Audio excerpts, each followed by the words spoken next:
Even if you are living in Chicago and you're watching the news, you're not getting a quarter of what's happening in Chicago.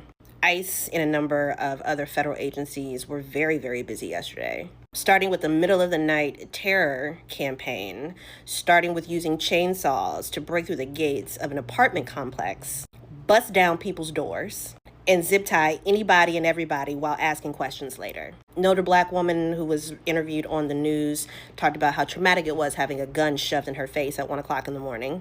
Another account talked about how all the children were zip tied together, babies outside with no pants and no shoes on in the middle of the night. And then overhearing a federal officer say, quote, "Fuck them kids." In Bronzeville, a shelter that is not just for migrants, but is for people who are suffering at the intersection of a number of vulnerabilities, particularly right now when unemployment is so high, as we continue a long-standing housing crisis, was attacked and people were abducted.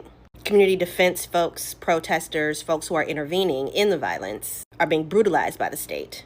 Makeshift traffic stops and people being abducted off the street in broad daylight. Again, regardless of folks' citizenship status. This is stop and frisk. This is centuries of a culture of police surveillance and violence that adapts criminality depending on who the state would like to target and eventually profit off of. All your tax dollars going to good use. Once again, I am emphatically encouraging people. You need to be going to know your rights trainings, despite what you think your citizenship will grant you access to in terms of rights. And you need to be either going to community defense workshops and meetings or starting them on your own, which is how the network of rapid response teams in Chicago has been combating, protecting, and defending their neighbors as best as they can, block by block. And this is all in addition to the direct actions, the protests that happen in Chicago any day in the city that ends in Y. We are a very, very civically engaged city outside of the ballot box.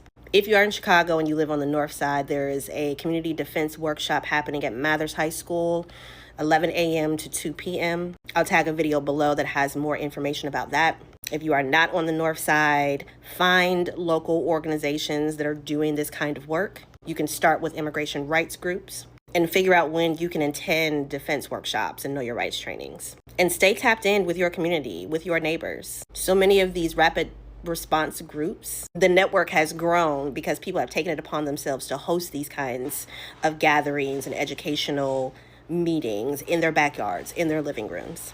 And if you're watching this and you're living outside of Chicago and you're like, Erica, it's because you already have these networks. You live in a major city. It's so much easier.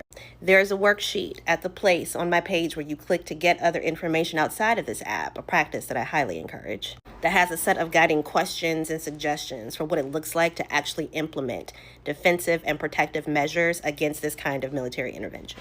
It is a working, living document, applicable and adaptable to any kind of intervention that you feel like your community members are going to need defense from.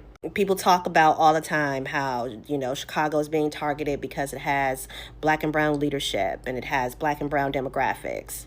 Chicago is also being attacked because it is a city of resistance. This is not just an attack on immigrants. This is an attack on anybody who this authoritarian regime has decided is its enemy. I don't say this to scare you. I say this to prepare you. We work best in numbers, and we work best when we are knowledgeable. And this is a long haul.